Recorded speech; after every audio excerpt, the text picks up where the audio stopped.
ရှမ်းပြည်နယ်ရှေ့ပိုင်းမိုင်းအောင်မြို့နယ်ပြန်စားရင်းနဲ့ပြည်သူ့ဆက်ဆံရေးစီဌာနလူထုအရှိပြုပို့ဌာန community စန္ဒခမနိုင်ရနေနပိုင်းကလူကုန်ကူးမှုအနေဆိုင်ရာတိပညာပေးတော့ရှုကိုပြုလုပ်ကျင်းပရာဒုတိယစီမိုးဒေါ်နန်းပန်နဲ့စွမ်းကျင်သုံးရုပ်တန်ဒေါ်နန်းစီဖောင်းတို့ကယခုလိုဆွေးနွေးခဲ့ကြပါတယ်ရှင်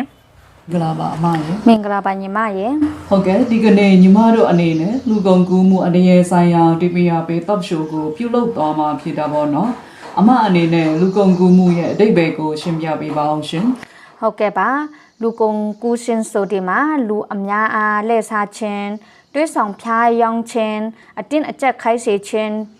ဒါမှမဟုတ်၎င်းတို့ရဲ့နေအိမ်ဒါမှမဟုတ်တိုင်းပြည်မှာဖေရှားခြင်းခံရပြီးထိုနောက်မှာနှိကြတော့အခကြေးငွေပေးခြင်းဒါမှမဟုတ်အခကြေးငွေလုံးဝမပေးခြင်းဒါမှမဟုတ်အလွန်အမင်းကောင်းပုံဖြတ်တော့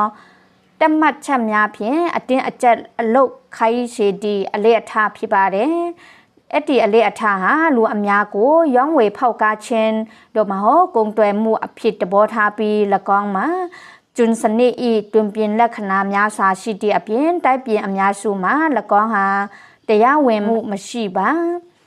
လူကုန်ကူးခြင်းခံရသည့်တားကောင်များဟာ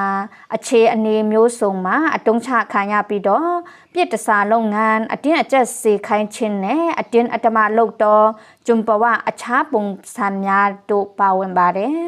မွေးစားခြင်းနဲ့အခြားသောရင်ရွယ်ချက်များအတွက်မွေးကင်းစအရွယ်များနဲ့ကလေးများကိုရောင်းစားခြင်းဟာထိုကလေးများကိုလူကုန်ကူးခြင်းဟုလည်းခေါ်ဆိုနိုင်ပါတယ်ရှင်စမကတော့ဝေဝေခိုင်ပါရှင်